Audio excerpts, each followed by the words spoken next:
A gente estava falando aqui, padre, no início do programa, que o nosso comprometimento aqui com a palavra que possa fazer bem. O senhor sabe muito bem que hoje, neste momento, existem muitas pessoas que nos assistem, sofridas, machucadas pela vida. E eu faço questão de, quando tem uma pessoa aqui comigo, e sobretudo você, a gente trabalhar uma ou outra questão teológica, muito embora algumas pessoas não entendam, acham que o programa não é para isso, não é para questão teológica. Mas a palavra que alivia, ela vem da teologia, né? E às vezes um conhecimento de teologia pode esclarecer e abrir caminhos para reflexões humanas o que você tempo falou todo. de Santo Agostinho no início, é extremamente poético, mas extremamente teológico. Teológico. Cristão, recebe aquilo que você é o corpo de Cristo. Eu achei bonito aqui, padre, que o Antônio Barreto, lá de Belém, ele escreveu e ele falou assim: Padre Fábio, eu não consigo entender o mistério da Santíssima Trindade. Talvez a minha fé seja pouco fortalecida. Vamos falar para ele, vamos conversar com ele aqui. O mistério da Trindade. Ô Fábio, você sabe como é que Santo Agostinho escrevia os livros? Não. Dizem que ele tinha vários escribas. Então, ele ditava uma série de coisas para um, e aí aquele sujeito durante o dia ia elaborando. Depois ele passava para o outro e assim ele ia editando vários livros. Livros num tempo que não existia editora, naturalmente, né? Eram escritos únicos. Aqueles manuscritos, né? Manuscritos, não tinha imprensa. Mas um dos seus livros, e talvez o mais belo de todos, junto com Confissões, chama-se De Trinitate, a Trindade. E esse livro, ele começou logo no início de sua vida de bispo, e ele só terminou no fim da vida. E terminou de jeito meio incompleto. E lendo o livro, eu às vezes tenho a impressão de que ele rasgava páginas. Que ele chegava numa parte e chegava à conclusão de que não tinha dito nada de importante. Mas o legal é que no final, imagina, no final da vida, passando a vida inteira escrevendo um livro sobre a Trindade, ele escreve assim: eu acho que eu não disse nada de muito novo, nem de muito importante. Acho que eu não cheguei a nenhuma conclusão realmente fundamental a respeito do mistério da Trindade. Mas eu, pelo menos durante toda a minha vida, pensei nesse mistério. E se Deus me fez pensante, pensar é um jeito de louvar a Deus. Isso é lindo, né? Muito lindo. Maravilhoso. Eu não posso parar de pensar na Trindade. Eu não posso parar de pensar a fé. Eu não posso parar de ter uma fé inteligente. Não basta ter fé, é preciso pensar a fé. É preciso dar razões da minha fé. Eu não posso simplesmente emocionalizar a fé. Ter uma fé emocionante. Eu estou emocionado pela minha fé. Ótimo. Maravilhoso. Mas já pensou sobre isso? Já refletiu sobre isso? Não vou chegar a nenhuma conclusão, mas quem te fez pensante foi Deus. Então, há uma santidade no ateu que está inconformado com a fé. E ele precisa pensar. Porque se ele é ateu, é porque ele tem uma fé que Deus não existe. Né? Já está acreditando em alguma coisa. Ele acredita em alguma coisa, ele tem uma fé. Todo ateu é uma pessoa de fé. Ele tem pelo menos fé que Deus não existe. Então isso é uma inconformidade santa. Talvez até sincera. E que talvez às vezes em alguns ateus você tem uma atitude tão coerente, né, do ponto de vista humano mesmo. Já que ele não acredita em Deus, ele busca tudo que é bom do humano. E se esmera nisso, né? Eu particularmente vejo nisso uma intenção às vezes muito sincera, né? Sincera. Mas o pior é o indiferente. O indiferente é o pior de todos. Que pode estar dentro da igreja. Eu não quero assim pensar. Somos nós, né?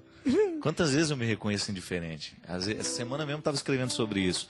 O desafio, né, de você vencer o processo da indiferença é muito grande. Porque a indiferença é um lugar cômodo. Ao mesmo tempo que você não faz, você está se defendendo, fingindo que faz. Então é muito cômodo, é um lugar muito fácil, muito confortável de se ficar. Você ter indiferença pelo outro, por exemplo, né, é muito fácil. Você o ignora, você não tem comprometimento com ele, você não se estimula para melhorar. Então eu trato com indiferença, deixo ali de lado, né? Uma vez eu disse um negócio sobre a Trindade e achei que era muito original. Olha, só queria corrigir. Antônio Barreto é o nome da rua onde a mulher mora. Quem fez a pergunta é a Maria de Fátima, lá de Belém. Sabe, Fábio, eu vou dizer duas coisas sobre a Trindade. A primeira é que eu não estou conseguindo mais dizer Espírito Santo. Eu estou numa crise de vocabulário teológico. Porque nas minhas aulas de pneumatologia eu aprofundei um pouquinho a semântica do Espírito. Pneumatologia, teologia do Espírito. E eu descobri que essa palavra Espírito Santo, ou em latim Spiritus Sanctus, é masculino em português. O Espírito Santo. Então fica lá, o Pai, o Filho e o Espírito Santo. 3 masculinos, tá. Mas em grego, pneuma é neutro. Já melhorou. Pelo menos tem um que não tem gênero. Não é? A trindade é mais diversificada. Agora, em hebraico e em aramaico, é ruach, com esse H aspirado. Uhum. Quando Deus cria o mundo, ele sopra sobre o barro. Mais ou menos desse modo, ruach. Quer dizer, é um vento o hálito, íntimo. Né? É um hálito, é um beijo. Né? E isso é feminino em hebraico. É uma ventania, é uma brisa santa. Talvez o sinal da cruz ficasse melhor se a gente fizesse em nome do Pai, do Filho e da brisa santa. Porque é feminino. Há uma feminilidade não sexual, há uma feminilidade de gênero na Trindade que faz dela uma família. Tem pai, tem mãe e tem filho. Não é? E aí talvez seja mais fácil a gente entender a Trindade como comunidade familiar. Esse é um jeito, isso é uma coisa que eu gostaria de dizer. A outra é que a Trindade é unidade. Santo Agostinho tinha esse problema.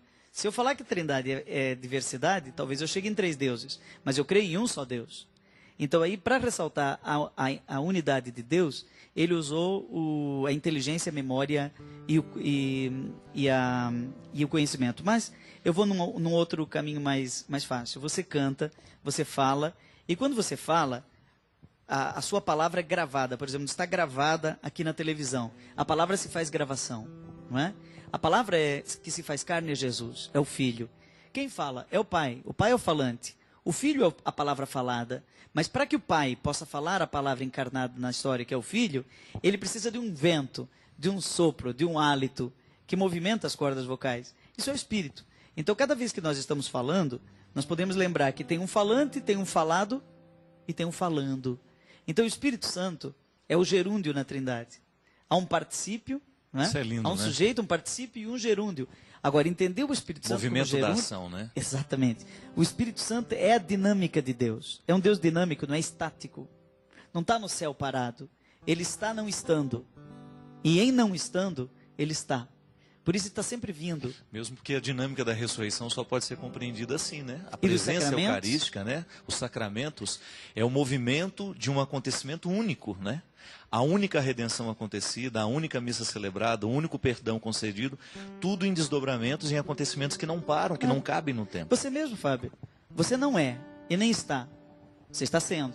Estou sendo, Você é dinâmico. Aquilo que era não é mais. Quem está assistindo esse programa já não é mais do mesmo jeito.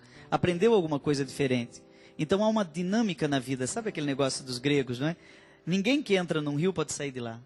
Porque quando ele chegar na metade do rio, ele já vai ser outro.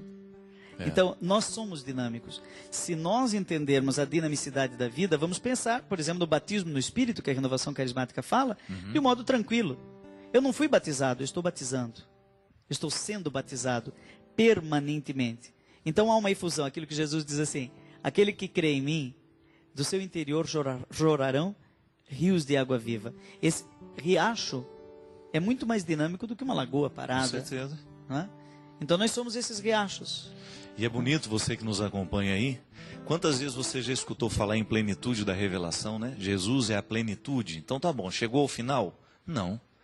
O que está nele plenamente revelado, nós ainda não conseguimos entender tudo.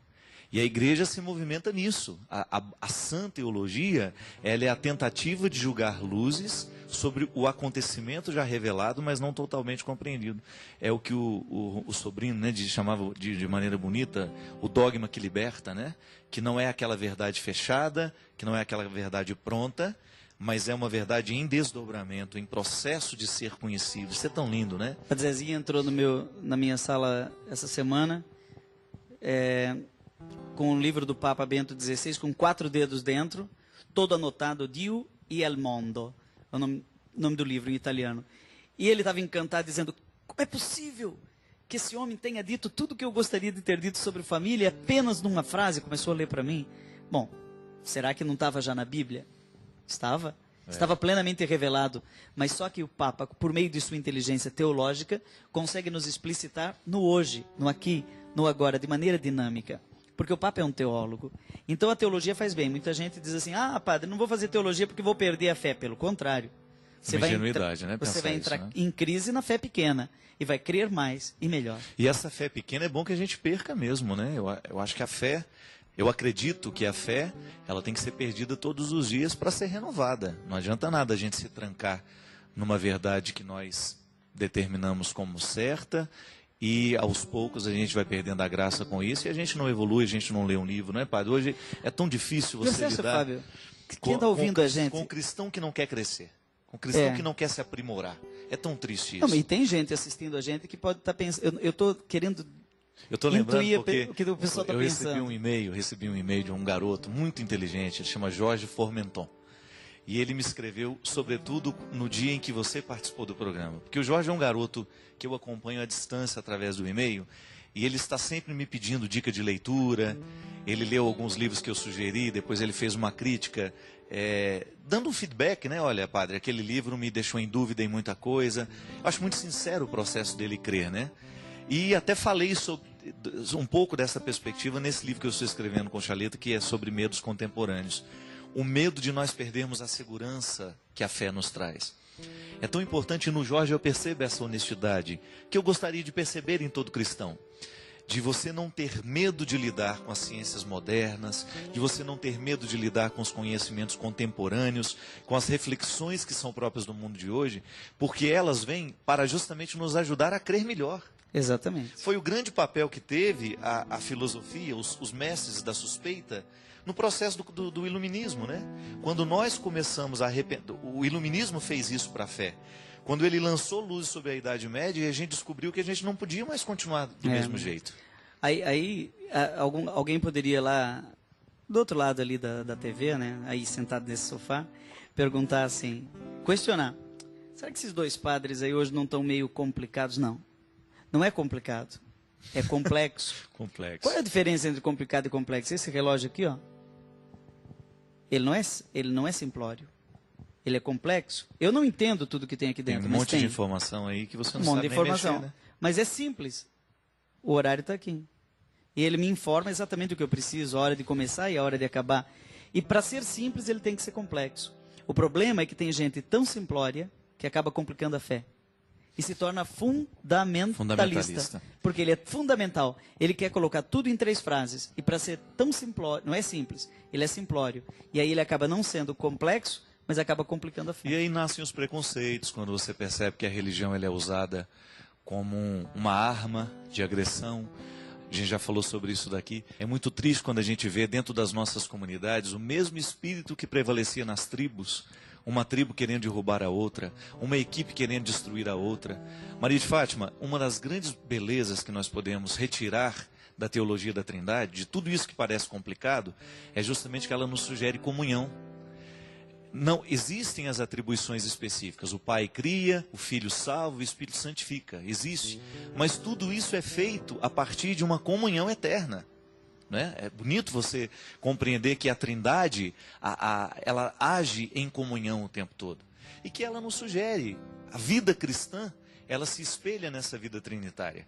E que um jeito bonito que nós temos de compreender a Trindade é a gente estabelecendo o vínculo com as pessoas que são diferentes de nós, é a gente tendo paciência com as pessoas que trabalham conosco, é a gente sendo fraterno com as pessoas que estão do nosso lado, é a gente estabelecendo pontes, ao invés de quebrar essas pontes.